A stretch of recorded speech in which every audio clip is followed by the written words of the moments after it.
Morning everyone, Madonna here. Just wanted to do a quick little balance around anxiety and especially heart inflammation, heart stress, heart palpitations, tachycardia, that sort of thing. Now, if you are someone who's struggling with it at the moment, as so many people are, don't forget that the Wim Hof breathing, go check it out on YouTube. Wim Hof breathing can help to reset your heart rate. So by getting into the habit of doing it every day, adjusting it to suit what you want to feel. Some of the breathing can be heavy, some of it can be soft, but choose what works for you in that moment. So don't stress about it being a very specific technique. Just pop it on in the background and see what your body tells you to do. So anxiety, heart palpitations. Now, as I went to grab some tuning forks, and I'll only do them lightly, I know some of you are sensitive, but the heart energy, heart chakra, self-worth, self-esteem, self-belief. So when we've made decisions in our life that we end up feeling that they've been the wrong decision, don't forget we always do make the best decision at the time with the knowledge we have.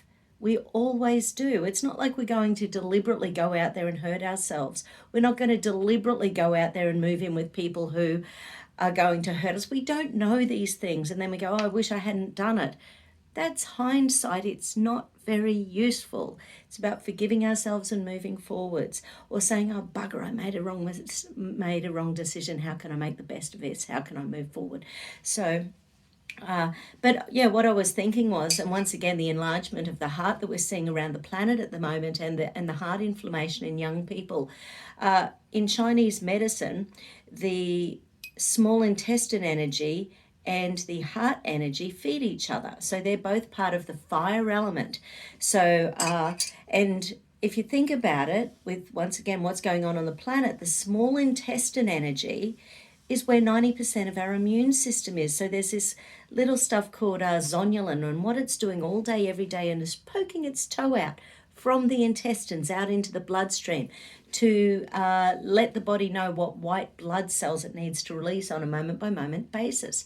So you can imagine if we've got an immune response happening in our heart, then potentially our small intestine is going, what the hell's going on? And it's just pumping out a lot because we make a lot of cytokines. So you've heard that term, inflammatory cytokines. Our small intestine and our immune system makes a lot of cytokines. Some are good and some are bad. They're not all bad. We need inflammation to help us to get through the day. Our digestive process is inflammatory. Without hydrochloric acid isn't always bad. Without hydrochloric acid, you can't break down your minerals. You can't break down your proteins. You can't rebuild any of the tissue in your body.